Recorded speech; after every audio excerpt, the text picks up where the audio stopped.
Σήμερα είναι Κυριακή, πρώτο μηνός, καλό μήνα. Γεια σας, καλημέρα αδέρφια. Αυτή τη στιγμή είμαι στο μπαλκόνι. Πίσω μου είναι η θάλασσα. Αρχίζει και ξημερώνει. Η ώρα είναι 6 ώρα το πρωί. Δέστε πίσω τι ωραία θέα έχει. Γεια σου Πετράκη μου, αγόρι μου. Εσύ που με βάζεις φωτογραφίες μέσα. Γεια σου Νικόλα. Γεια σου Χριστάκη. Θα καθίσετε σήμερα να δείτε 5 ώρα.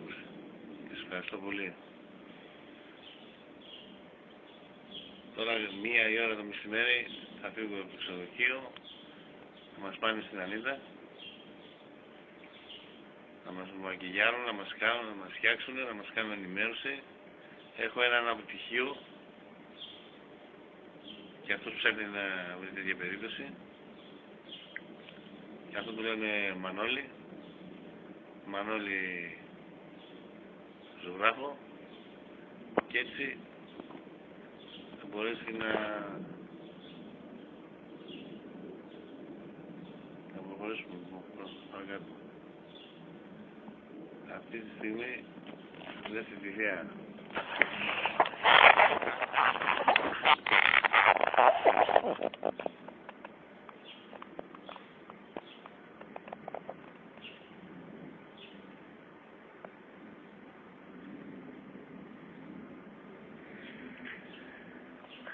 Αυτή είναι η δουλειά.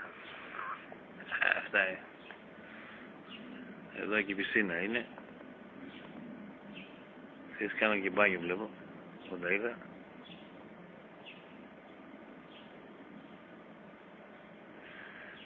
Και είμαστε εδώ πέρα στη Ραφίνα. Ξενοδοχείο 5 αστέρων.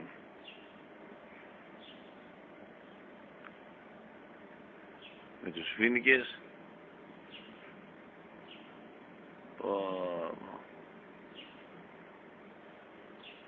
Ωραία πράγματα.